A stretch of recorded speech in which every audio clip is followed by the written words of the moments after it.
My Lords, Your Excellencies, distinguished guests, please rise for the President of the French Republic and Madame Nicolas Sarkozy.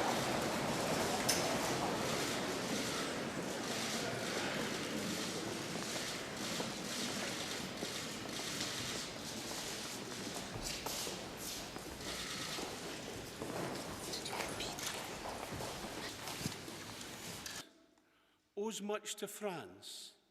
The old part, Westminster Hall, is 900 years old. Of the Scots law courts was French, and he advocates.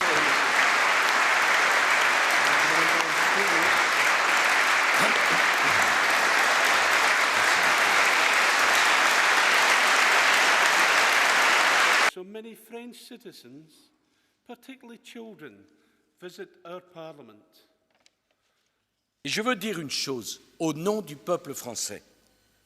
La France n'oubliera pas, la France n'oubliera jamais que lorsqu'elle était au bord de l'anéantissement, c'est l'Angleterre qui était aux côtés de la France.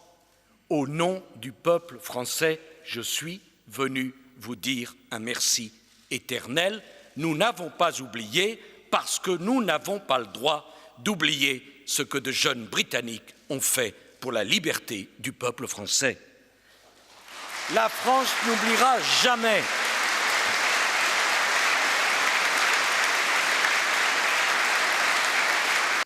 Au nom du peuple français, je suis venu proposer au peuple britannique qu'ensemble, nous écrivions une nouvelle page de notre histoire commune, celle d'une nouvelle fraternité franco-britannique, une fraternité franco-britannique pour le XXIe siècle.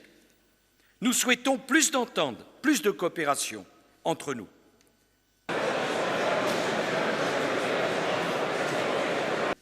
Ensemble, nos deux pays sont déterminés à rester engagés côte à côte avec tous nos alliés en Afghanistan. Et je n'ai pas peur de le dire, en Afghanistan se joue une partie essentielle. La France a proposé à ses alliés de l'Alliance atlantique une stratégie pour permettre au peuple afghan et à son gouvernement légitime de construire la paix. Si ces propositions sont acceptées, la France proposera lors du sommet de Bucarest de renforcer sa présence militaire. Nous ne pouvons pas accepter un retour des talibans et d'Al-Qaïda à Kaboul. La défaite nous est interdite, même si la victoire est difficile.